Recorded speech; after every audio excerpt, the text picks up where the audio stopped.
Honorable Governor,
Honorable Chairman of the Andhra Pradesh State Legislative Council,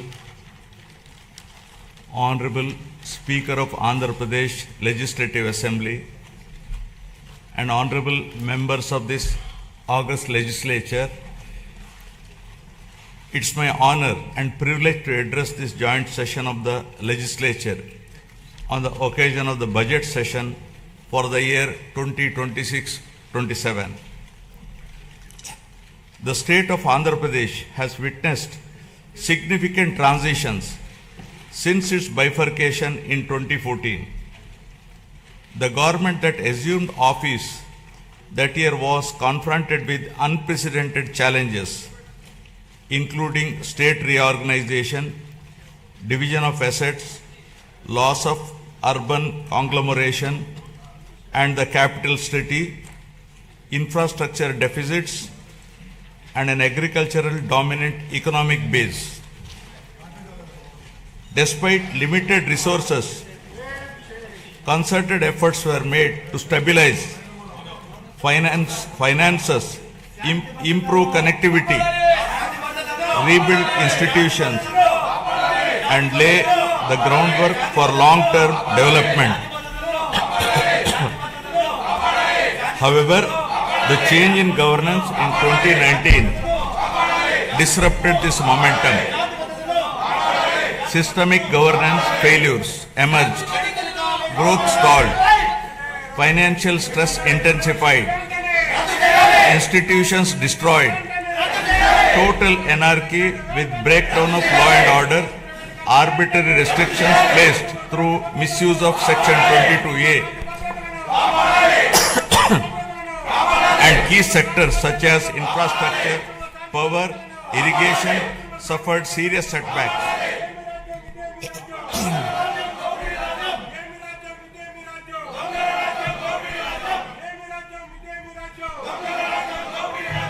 Disenchanted by these experiences, the people of Andhra Pradesh responded their faith once again in my government in 2024, granting an unprecedented mandate to rebuild the state.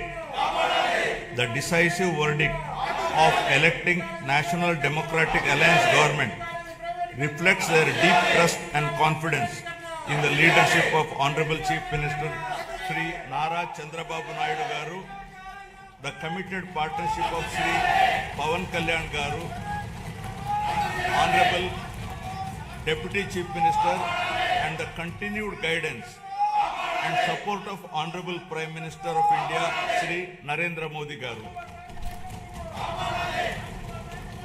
Over the last 19 months, my government has followed a calibrated path from revival towards ascendance. Immediately after assuming office, an interim finance plan was placed to stabilize governance and address urgent obligations. This was followed by our first budget, prepared within a short span, which focused on delivering Super 6 and other welfare measures and restarting development activity. Over the next 9 months, corrections were made in policies, system, and expenditure priorities. We then presented a full year budget anchored in a long-term vision. Today, governance has moved beyond revival with welfare, development, and governance aligned to future-ready models.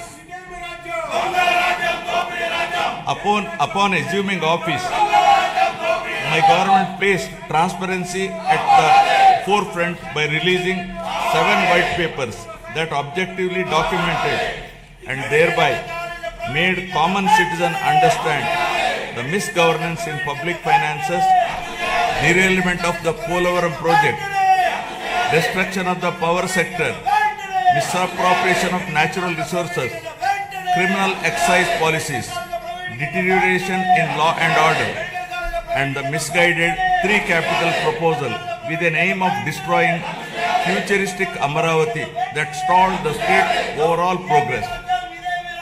By openly acknowledging the problems, my government demonstrated transparency and seriousness of intent. Rather than treating them as standalone reports, government viewed these papers as a starting point for course corrections. Present phase of governance is extremely critical and cannot be considered business as usual. It calls for a clear roadmap and a shared resolve for transformative governance. Accordingly, the government has unveiled the Sarnandra Vision 2047,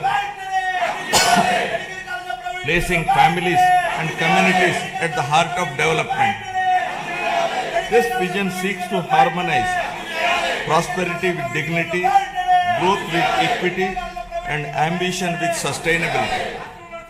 It is in this transformative journey, the state draws inspiration from the timeless wisdom of our civilizational heritage, reflected in the Pavamana mantra from the Brahadakaranyaka Upanishad.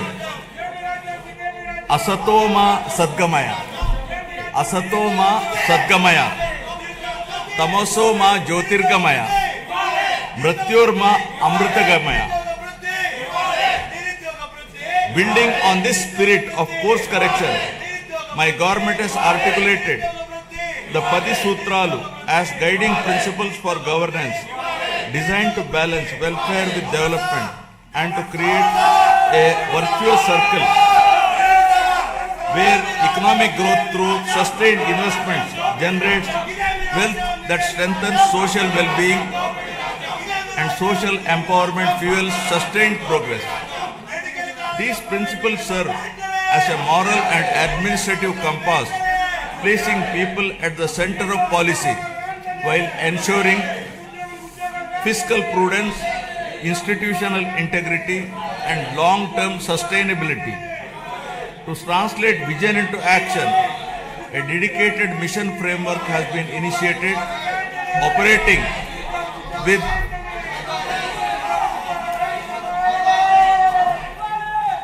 To translate this vision into action, a dedicated mission framework has been initiated, operating with clearly defined objectives, milestones, and accountability mechanisms. Anchored in this guiding spirit, the government has proceeded with focus and resolve. The Sarnandra vision lays out a clear economic pathway aiming for sustained high growth to build a rupees 308 lakh crore economy with a per capita income of rupees 55 lakh by 2047. While the long-term pursuit remains firm, the government is undertaking regular interventions and mid-course corrections to stay aligned with evolving realities. A structured review and monitoring framework has been instituted with periodic conferences of ministers, secretaries and district collectors to assess progress, address bottlenecks and implement timely course correction, ensuring accountability and continuity in execution.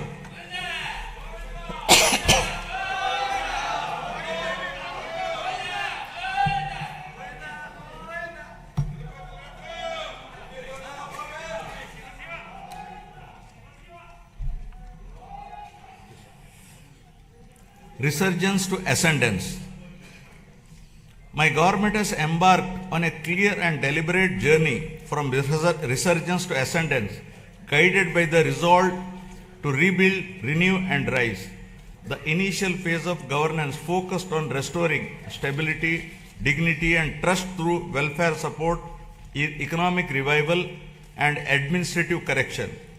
Having laid this foundation, government is now shifting towards long-term transformation by investing in human potential, sustainable development and responsive governance.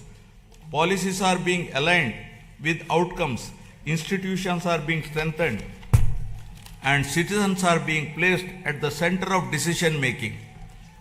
This transition reflects a movement from recovery to confidence and from intent to enduring progress.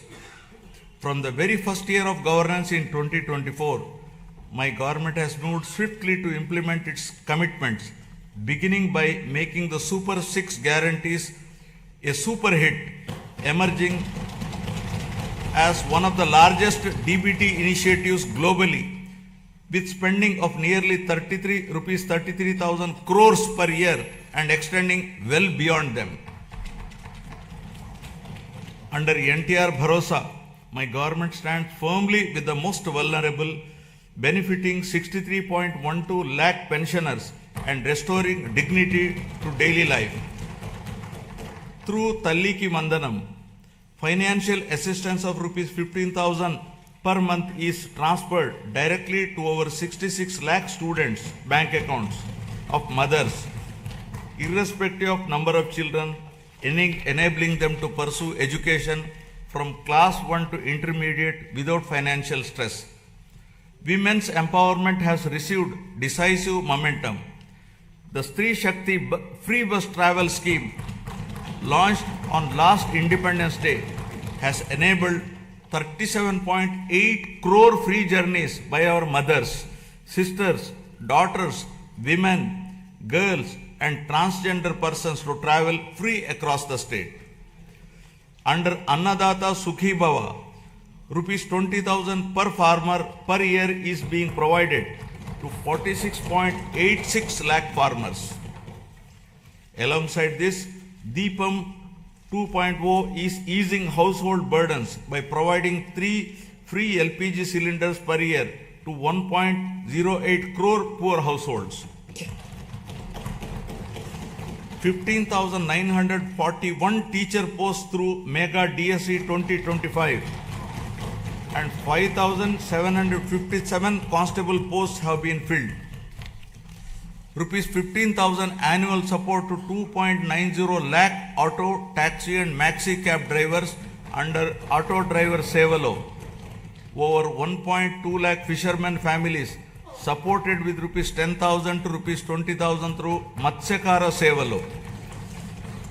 Over 1 lakh handloom and powerloom weaver families will receive free electricity up to rupees 200 and 500 units per month respectively from April 1. Now about resurgence of dignity to ascendance of human potential. My government has placed people at the center of governance, recognizing that true resurgence begins with social security and empowerment. From education and health to livelihoods and social justice, welfare initiatives have been redesigned to be inclusive, targeted, and outcome-oriented. Special focus has been placed on weaker sections, women, farmers, and youth to restore confidence and dignity. By strengthening safety nets while enabling self-reliance, government is ensuring that welfare is not merely support for survival, but a foundation for bridging the gap between haves and have-nots. This approach marks the transition from welfare-led resurgence to people-driven ascendance. Now about strengthening social security and restoring dignity. My government has adopted a zero-poverty approach by converging welfare, livelihoods, and institutional support. Instead of fragmented schemes, benefits are being aligned to every household to address deprivation in a comprehensive manner through family benefit management system. Welfare support is linked with skilling, credit, market access, and social security so that families move steadily from dependence to self-reliance. To enhance transparency, a family card will be introduced, enabling households to view benefits received and those available, making governance truly digital, responsive, and family-centric. The P4 Public-Private People Partnership, launched on Ugadi 2025, has strengthened this convergence by connecting public systems with community participation.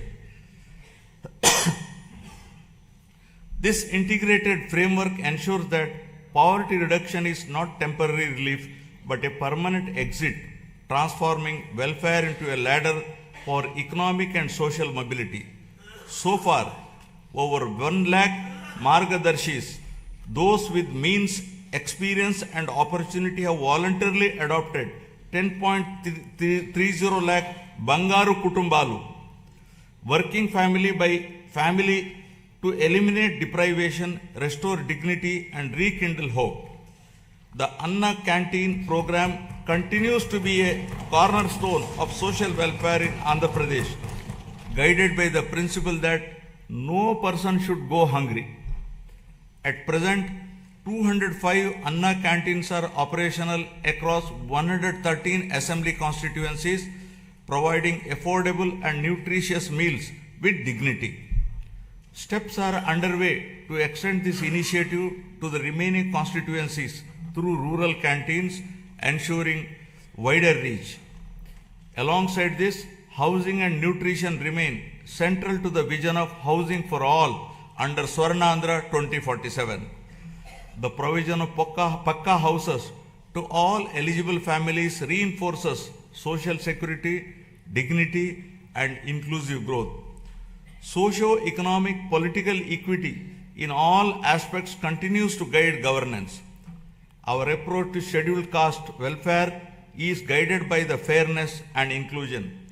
By advancing subcategorization, we are ensuring that the benefits of reservation and support reach every subgroup based on genuine need, while strengthening education, livelihoods, and economic self-reliance. The socio-economic development of our tribal communities remains a core priority. Through focused interventions in education, health, livelihoods, and skill development in tribal areas, we are also honoring their legacy, most notably by commemorating the role of tribal freedom fighters in our nation's history.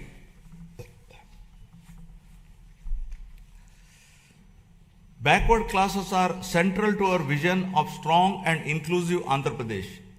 Our government is firmly committed to enhancing their economic opportunities, safeguarding social dignity, and ensuring fair representation and legislative, local, and institutional spaces backed by a clear long-term protection framework.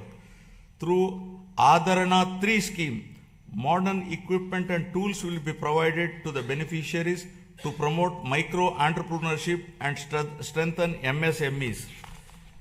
The government is extending focused support to weavers, fishermen, toddy tappers, washermen, barbers, artisans, and other traditional occupational groups, ensuring interventions that address their distinct social and economic needs.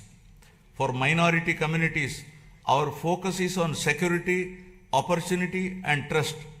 Alongside strengthening educational and economic support, we are taking firm steps to protect Waqf properties and ensure transparent governance so that development reaches every household with confidence and dignity. Now about investing in education and health for human advancement. Education remains the most powerful driver of future transformation. Andhra Pradesh is steadily emerging as a hub for advanced learning in information technology and frontier areas such as quantum computing. Strong enrollment, skilled faculty, and industry collaboration are attracting global attention. International companies are increasingly viewing the state as a talent destination. By strengthening education system and aligning them with emerging technologies, my government is preparing youth not just for jobs but for leadership in the knowledge economy. This investment in human capital will shape the state's long-term competitiveness. To strengthen this ecosystem, the government is modernizing technical and vocational education by upgrading training infrastructure, introducing digital classrooms, immersive learning environments, and advanced technologies such as AR/VR based training in select institutions. Industrial training institutes are being strengthened through modern machinery, updated curricula, and closer alignment with industry requirements. In addition, national level institutions, including specialized institutes for women and persons with disabilities, are being planned to expand access and inclusivity. Together, these initiatives are building future-ready workforce capable of driving industrial growth, innovation, and sustained employment across Andhra Pradesh. Health, welfare, and development are being pursued as interconnected pillars. Health security is being strengthened through financial protection and systemic reform so that access to care does not push families into distress. A flagship intervention in this effort is the Sanjeevani program, which has emerged as a powerful model for last mile healthcare delivery. Through telemedicine hubs and community level across points, Sanjeevani enables timely medical consultations, follow-up care, and specialized support, particularly for the elderly and vulnerable. Alongside this, preventive care, early diagnosis, and outreach are being expanded. With support from the Gates Foundation, data-driven approaches are improving maternal and child health, nutrition, and disease surveillance, shifting focus from treatment to wellness and resilience. My government is strengthening public health care through the rollout of a comprehensive electronic health record system aligned with Ayushman Bharat digital mission standards across all network hospitals under Dr. NTR Vaidya Seva Trust.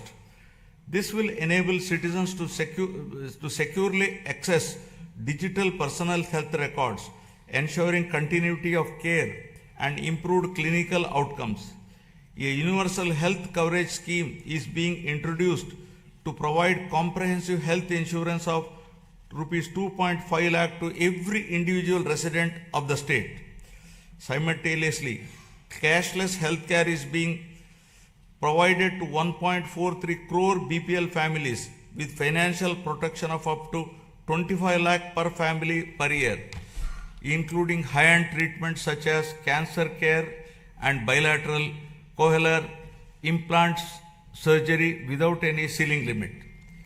Recognizing the demographic transition underway, the government of Andhra Pradesh has introduced a comprehensive population management framework as an evidence-based response to declining fertility and rapid population aging. With the state's total fertility rate at around 1.5, well below replacement level of 2.1, the focus has shifted from population control to sustainability. Measures such as enhanced maternity benefits, removal of the two-child cap in local elections, and extending Talliki Vandanam to all children underscore this commitment. I am appealing to this august House to evolve proper policy for population management. The year of 2025 marked a decisive turning point, with Andhra Pradesh becoming free from illicit liquor distillation and making decisive progress towards eradicating ganjai and becoming a drug-free state.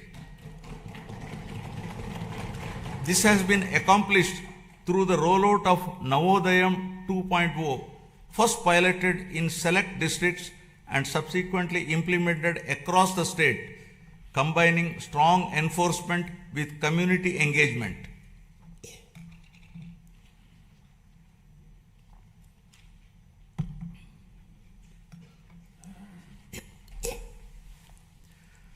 Now empowering livelihoods, skills and women's participation. Education remains the greatest equalizer, and skilling is the strongest bridge between learning and livelihoods. The government's approach to employment generation is anchored in equipping youth with industry relevant skills aligned to emerging technologies and evolving market needs. Through a structured skill census and a forward-looking sports policy, interventions are being tailored to local aspirations and regional demand, ensuring that training leads to meaningful employment, self-reliance, and social mobility. This integrated strategy places young people at the center of growth, transforming demographic potential into economic strength. Providing livelihoods and creating employment in rural areas continues to be our priority. The Manrega framework has now been strengthened and reimagined through the enactment of Viksit Bharat Guarantee for Roskar and Ajivika Mission Gramin VBG Ramji Act 2025, making a significant shift from wage employment alone to comprehensive livelihood security in rural areas. Under this new act, the guaranteed employment per rural household has been enhanced from 100 to 125 days. Women are the center of my government's development strategy, not as passive beneficiaries, but as active economic partners. Policies are being designed to strengthen women's participation in entrepreneurship, livelihoods, and local economies. Support to self-help group is being aligned with credit, marketing, and enterprise development, while skill initiatives are linked to income generation and asset creation. In this direction, my government is promoting 1 lakh women entrepreneurs this year under the Swayam initiative, with a clear target of expanding this to 5 lakh women in the coming year. This approach strengthens household resilience and accelerates inclusive growth across rural and urban areas. My government is advancing women's safety and child development through a comprehensive framework that blends prevention, protection, and empowerment. Strengthened Anganwadi services are addressing nutrition, early learning, and the prevention of physical and intellectual deficiencies from an early age. Mission Vatsalya is reinforcing child care and protection, while Mission Shakti supports women's safety through legal aid, shelter, rehabilitation, and empowerment. These initiatives are being strengthened through technology-enabled monitoring, community participation, and responsive support systems, creating safer environments, enabling early intervention and fostering dignity, resilience and opportunity for women and children across the state. Now, resurgence of growth to ascendance of prosperity. Economic revival has been pursued with a clear emphasis on the long-term sustainability and balanced growth. My government has prioritized infrastructure creation, industrial development, and regional equity to unlock the state's full potential. Investment in roads, ports, airports, urban transformation, and emerging technologies are creating jobs and improving connectivity. Simultaneously, focused efforts on MSMEs, agriculture, and services are strengthening local economies. The state's economy is steadily returning to a strong growth path, supported by revival across agriculture, industry, and services. Improved fiscal discipline, investment momentum, and infrastructure development are contributing to higher economic activity, building infrastructure for balanced regional development. The government is according the highest priority to completing the Polavaram project, the backbone of the state's irrigation system, with a firm resolve to complete it before June 2027. Building on this foundation, the Handri Neva Sujala Sravanti is being advanced to deliver quick and tangible benefits to drought-prone regions. The Nallamala Sagar and river linking initiatives are being pursued to connect Godavari waters from Polavaram to the Vamsadhara and southern river systems. Parallelly, preparations for the Godavari Pushkaralu scheduled in 2027 have commenced with focused attention on infrastructure, pilgrim facilities, and riverfront management, reflecting responsible water stewardship and administrative readiness. Under the vision of inclusive and equitable development, government has adopted a regional development approach covering all 28 districts of Andhra Pradesh, organized into 3 integrated growth regions with Visakhapatnam, Amaravati, and Tirupati as their epicenters. The recent union budget announced on city economic regions reinforces this strategy, with the Vijayawada Guntur Amaravati cluster emerging as a strong Tier 2 urban agglomeration anchored in logistics, capital functions, and talent hubs. While the Visakhapatnam economic region has been launched, planning for the Amaravati and Tirupati regions is underway. Regional strengths are being harnessed through port-led economic development, aquaculture, and sustainable growth along the coast, horticulture in Rayalaseema, and value-based initiatives in tribal areas.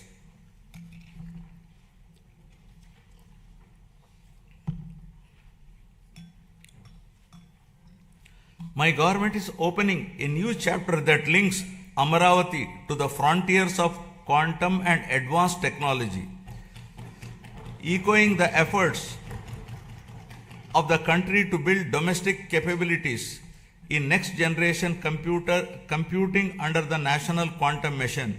My government has launched the Amaravati Quantum Valley. Andhra Pradesh is positioning itself among the select global locations where quantum computing systems will be operational over the year. Global conversations, including those at World Economic Forum in Davos, reflect growing interest in our state's ambition and preparedness. Alongside artificial intelligence, these technologies can unlock entirely new economic possibilities.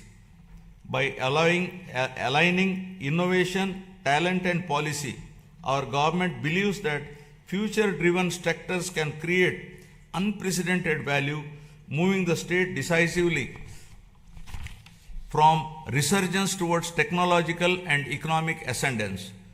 Amaravati is being rebuilt with renewed momentum, supported by financial closure of key infrastructure works With support from the union government, substantial progress in land pooling and transparent technology-enabled processes that have reaffirmed the trust of farmers. To give further stimulus, my government has entered into a memorandum of understanding with the government of the Republic of Singapore to establish a framework for cooperation in sustainable urban governance, digital and real-time governance, human resource management, and sustainable economic growth, including the building of Amaravati capital city. In a significant step towards long-term certainty, the union government has initiated the process to introduce legislation to accord statutory status to Amaravati as the permanent capital of Andhra Pradesh. To strengthen urban infrastructure and sustainable mobility, the government is advancing the development of metro rail systems in Visakhapatnam and Vijayawada. Metro projects have been approved at the state level and are being taken forward through a structured corridor-based approach that integrates key residential, commercial and industrial zones designed to reduce congestion, cut travel time and lower pollution. These metro systems will provide safe, reliable and affordable mass transit for growing urban populations. The Union Budget 2026 announced the new high-speed rail corridors, including bullet train-ready routes such as the Hyderabad-Bengaluru, Chennai-Bengaluru and Hyderabad-Chennai corridors will pass through Andhra Pradesh, boosting connectivity and economic growth. Driving industrialization and employment expansion. My government has launched more than 25 new policies and initiated development of MSME parks across 175 assembly constituencies. Industrial infrastructure continues to expand through a strong network of industrial parks, MSME parks, sectoral clusters, and the Visakhapatnam-Chennai industrial corridor. New industrial clusters at Kopparthe and Orvakal are reinforcing balanced regional development. Investor facilitation has been strengthened through an upgraded single desk portal, improving speed of doing business and ensuring timely approvals. Global trade developments, including the recent India-EU and India-US agreements, are opening new markets, which the state is leveraging to boost exports in marine products, electronics, and engineering goods. Future-ready initiatives such as Space City, Aerospace City, Electronic City, Drone City, Quantum Valley, Green Hydrogen City, and semiconductor ecosystem are being advanced. These efforts will be further complemented by recent Union Budget initiatives on reservoir development, Amrit Sarovars, and the coastal fisheries value chain. Globally, energy transitions are reshaping economic fortunes.